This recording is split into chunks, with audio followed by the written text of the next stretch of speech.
Leaders of Tomorrow, your one-stop platform for anything to do with the entrepreneurial world. I'm Sunanda Jaiseelan. Tonight, our special series, Super Achievers Making New India, powered by VoiceSwat. And two super achievers in focus tonight. First up is Flipkart. We're also focusing on Kale Logistics.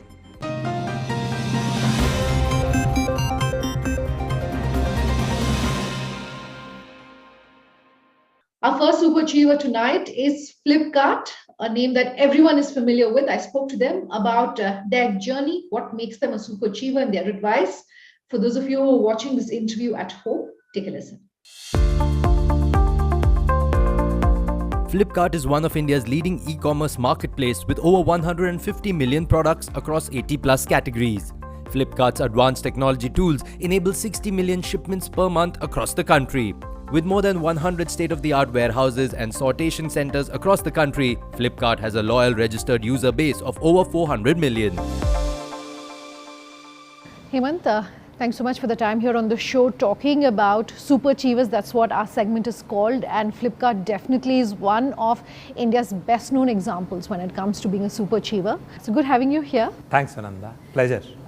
Before we dive in and talk about some of the reasons how Flipkart has managed to gain this sort of massive growth, I want to talk to you about your personal journey. You taking over at Flipkart, perhaps at the height of the pandemic. Just give us what perhaps the highlights really have been of your journey. Leading any team is challenging enough, but you did that perhaps at one of the toughest times possible. Thanks, Ananda. I think Flipkart is a commerce and supply chain company. And when we talk about supply chain, people are at heart of the supply chain. If I talk about during pandemic, it was uncertain and it was difficult for everyone. Yeah. While what really helped us is that clear prioritization, what we want to be known for, sure. What are our ethos, the clear focus on people safety, clear focus on COVID protocol across every node of supply chain really help us to be far more assured about our operation, our people safety. Second priority, we kept on in mind the customer at the focus of all our action, the contactless delivery, the way we communicated our actions, and proactively ensuring that when vaccines were available, vaccinating all our frontline workforce. These were some of the learnings, and it just feels extremely privileged to lead this team, helping people stay at home and get their products delivered. So it is novel cause in that sense. Absolutely. So let's talk then about the big picture. Perhaps what in your mind do you think has led to Flipkart becoming one of the, if not the largest, when it comes to the homegrown e-commerce space? Yeah. So just to start with the history, the company started in 2007. The clear focus was it's the first in its type and establishing and starting entire e-commerce in the country. Sure. When you are a market leader and you are starting first, the focus is how do you develop market? How do you really innovate and drive technology in the space? The clear task was really helping the entire ecosystem, the small, micro, medium scale industry to be connected to millions of consumers. So how do you really understand India-specific insight, India-specific nuances of consumer needs, consumer wants, at the same time helping build seller from a conventional offline way to how even small time seller in a remote tier 2, tier 3 city can get connected through technology. It's about making them aware of technology, helping them understand, helping the entire technology-led supply chain. How can you reach every seller's operation, which could be operating from a small home, small offices, ensuring that you pick up and deliver to millions of customers. I think that's what Flipkart continued. Very sharp consumer insight. Made in India for Indian consumers was the key.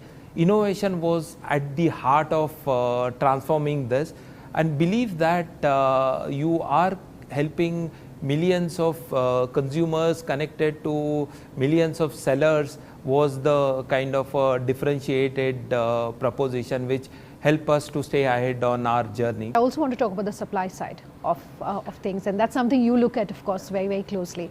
How does that really work? Like you're saying, someone in some remote part of the country is supplying these products with someone who in some other part of the country is interested in, like you're talking about handwork, saris, artisans being able to provide their services, etc. How does it really come together? Yeah, that's a very interesting question. I think we have one of the largest supply chain, okay, which helps us to connect every seller and a customer in a lowest possible time with the desired speed and experience. That's what we actually work for. So it's about how do you create your fulfillment network in every part of the country, which helps us to pick up from a seller ecosystem, get it sorted, get it distributed to all the pin codes in the country serviceable. Sure. From, just to give you an example, Indo-Pak border, which is, run of Kutch, to a place which is 5,000 meters high over sea level, like Siliguri. Okay. The stories which you hear, many a places you don't have roads, many a places is extreme weather condition, but the commitment to delight customer, commitment to reach to a customer and see that spread the smile and happiness is at the heart of our supply chain proposition. It's a extremely people-centric function. Absolutely, but there's also the magic of technology, and you were talking about the word of AI, you were using the word AI, so I just want to come back to that and understand that do you use robot technologies, if that's the correct phrase, in your Bengaluru warehouse? Tell us more about that. So thanks, Sunanda. As you know, we are a technology-led company. Technology is at the heart of our supply chain.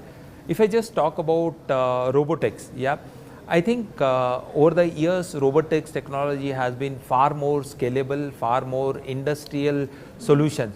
To give you an example, in Bangalore, we have 440, cobos or robos, which does a sortation for 1,000 plus pin codes. And it's so flexible that you can really move a code from one location to other, and it's very, very reliable. I think that helps us to focus our people effort on value added activity, and all the material movement and handling activity can be automated with robots, with smart conveyors, with a lot of automated guided vehicles. So it's very, very exciting space, and we are on the journey to really get very, very high accuracy, flexibility, and make sure that our people are focused on creating value and driving those improvements. Okay. Speaking of your facilities, one other one that I do want to talk about is your Chennai facility. Something very interesting that's been brought to my notice.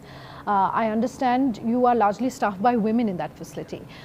So one, talk to us about that, and two, how do you also ensure things like safety, particularly in the times that we're in? No, that's very valid question. Yeah. So as an organization, we believe in inclusion and diversity. That's our core value. If I talk about a year, we have 115,000 or more than a lakh people working for us, and 15% of our workforce is women. It feels kind of a pride. And what we have seen it, just to give you an example of Chennai Facility, it's a unique facility which is a sortation center, and we started with the insight that when you have a diverse workforce in a sortation center, we could get different kind of productivity, different kind of a motivation, different kind of a performance standard. And the proof of the pudding was in eating. When we look at, when we reflect over a journey from, 2017 to now, this facility is one of the flagship facility run by women, very, very different level of productivity. The base standards are very, very different. Well, for us, it was a journey. Okay, as if you talked about safety, every women are trained on a self defense. There is also a clear posh commitment from our side. Okay. If you talk about for every employee, there is a SOS app if they need any help. We have to really build infrastructure. Okay, the right kind of a facility, whether it is a pickup services, bus, the food facility, the crèche facility. I think everything was transformational. What we see is even sensitization to our male workforce, saying that as you are changing, and it's been a journey. And today, if I have to say many other places, like to give you one more example, Coimbatore grocery facility, it is run by 1,200 women. It's again a run facility by all women. Okay. Now we have started many of our kind of a night shift operation also, women's are running it. Sure. Interesting stories are some of the forklift or kind of the material movement which are reasonably so-called heavier. With technology they are also simplified, and women are running that. So I think it's an exciting time, and we feel that it's a right thing for society, for our country, and for every Flipster. And sounds like a very well enmeshed plan. Hemant, thank you for your time here on the show. Thank you, Sananda. I'm going to slip into a short break. On that note, we're going to come back in just a moment with Kale Logistics joining us live on the show.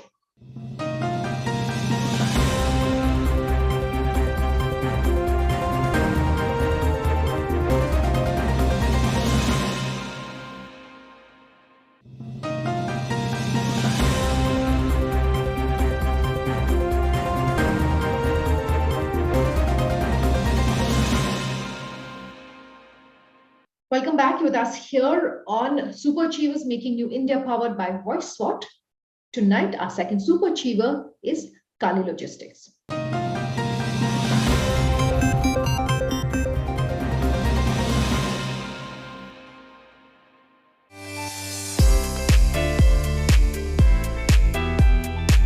Kale Logistics Solutions operates in the niche segment of IT logistics.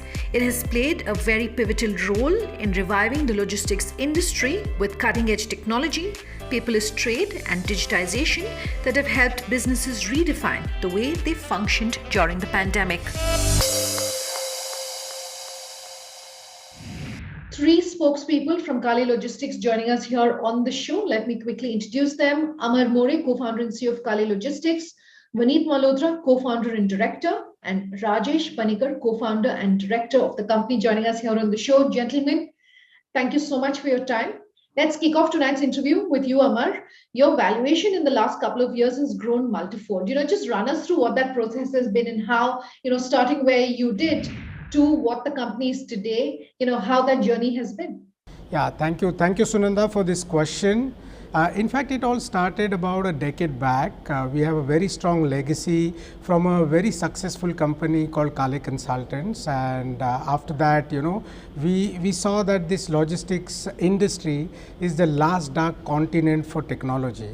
We saw that there was a tremendous potential in bringing in efficiencies, security, compliance, sustainability in this industry, and that's how we started. It's a very massive industry, about 8% of world GDP. And we started with a vision of connecting these different stakeholders of the logistics value chain together, and then empowering them with our technology so that they can operate their businesses more efficiently. And as we speak now, we are present in about 6 countries globally across several continents, including North America, Europe, Middle East, Asia Pacific, Africa. We have got more than 4,500 customers across 35 plus countries globally. Something which is very unique for an IT company. We have got 2 recognitions at United Nations forums for the work that we have done, the innovations that we have delivered to the logistics industry, and we are also a case study in Kellogg's Business School Supply Chain Management book. But what makes us immensely proud is the work that we have done for India. We have actually propelled or helped India propel into top 5 ranks in what is called as electronic airway bill or electronic freight. This is a global ranking that is produced, and India is ranked about 5 or 6 depending upon the volumes that we have. So we have come a long way, and we just hope that we continue the good work that we are doing together. Created several firsts along the way. We are a case study in a booklet created by Ministry of Finance, submitted to Honorable Prime Minister. And apart from that, KPMG, when they came up with top 10 innovations in the logistics industry, we are part of that report as well. Amar, most people, when you're saying IT or information technology, are talking services, but you've chosen to go the product route. So my question to you is, how are you making a difference as far as your contribution is concerned, both to the country as well as to the world of logistics? Clearly there are several areas where we have made a significant difference, right? Let me just talk about sustainability first, okay? The whole logistics industry, if you take air cargo, it is accompanied by 30 types of documents, 124 copies of paper, right? And the technology that we have created eliminates a lot of this unnecessary documentation. So much so that at one particular airport, we save so much paper that is equivalent to, or that tantamounts to about 1,500 trees per annum. So it's like, we are creating new forests, right? Then let's talk about security. Clearly by making information available to facilities like airports in advance makes the airports much more secure. We have eliminated truck queues to the tune of 90% at several airports, and that's what we are doing globally.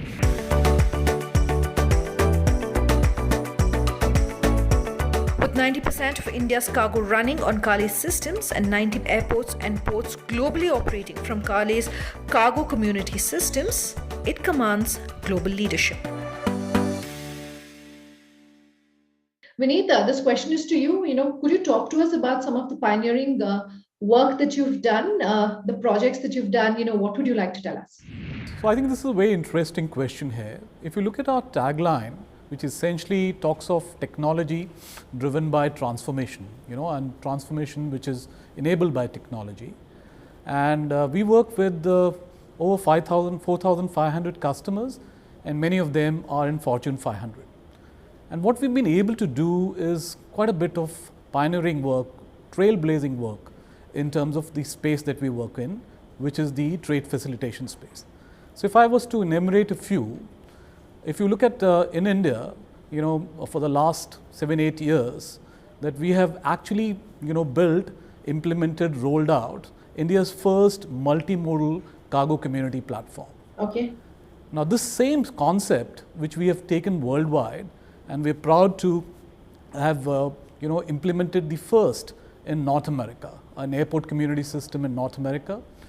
We've also done something of a concept called a digital trade corridor, which enables 2 ports and 2 airports to get connected digitally. Now this is something that we have done between Mumbai in India and Schiphol in Amsterdam. Apart from this, we've also done work in essentially, working with SMEs, working with the government of India.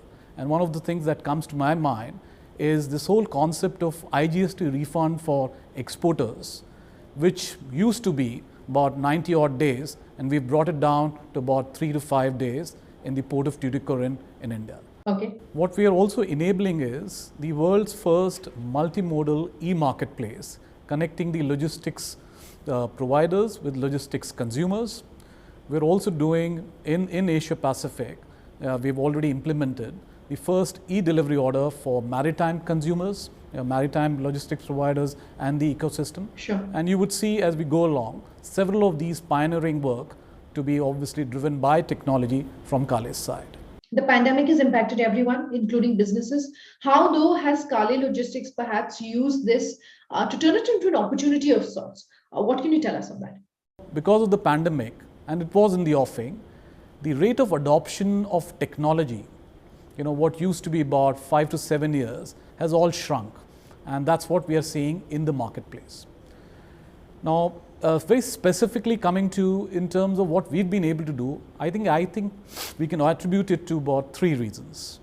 Number one, the tech adoption. And then when I say the tech adoption, it's the next generation technology or the deep tech which is driving it. Okay. So, you look at AI, blockchain, ML, RPA, OCR, SaaS-based applications, PaaS-based applications. I think we've got a potpourri of use cases which we've been able to bring to our customers, and that has driven all of this adoption of our platforms across the world.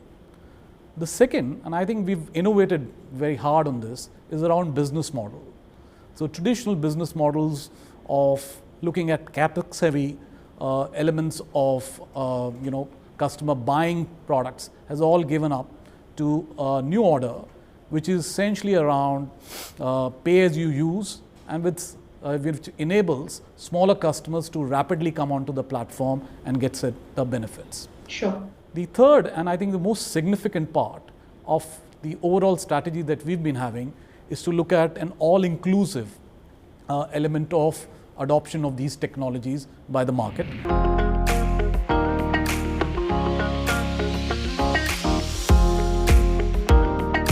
Kale has been recognized internationally for its exceptional work in aligning global trade and ease of doing business policies. The company has a very vibrant work culture and a unique management style that has attracted the best talent in the industry. Rajesh, this last question is to you. The equation that I understand that you have with your employees, the employee-employee relationship, I understand it's very different from what you would normally see. So my question really is trying to understand from you, your employees, they're both stakeholders for their products, for customers, markets, processes, as well as internal culture. How have you managed to achieve this? What could you tell us? All the employees, they are the major asset of the organization. It's a cliche, but for us it is very apt because we are a product-driven company. So intrinsic knowledge about the software, the product, the industry is extremely important to us, and that can only happen if all the key stakeholders, there's a longevity attached to that. Sure. And the way Kale has been functioning is a totally different culture. We believe ourselves to be actually a family where there's a sense of ownership for every employee. The hierarchy levels are pretty blurred. Anyone can, approach anyone across levels if they have any issues or even if there are any ideas.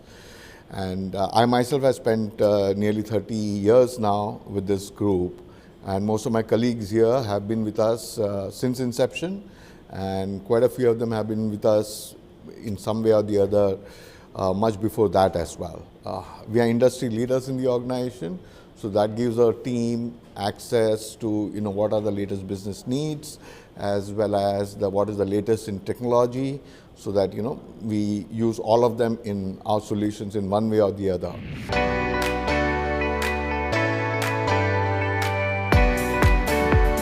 With a mission to transform the world of logistics, Kale supports environmental sustainability as it has reduced 75% of carbon emission from truck wait times at the port, reduced paper-based operations at every port and airport.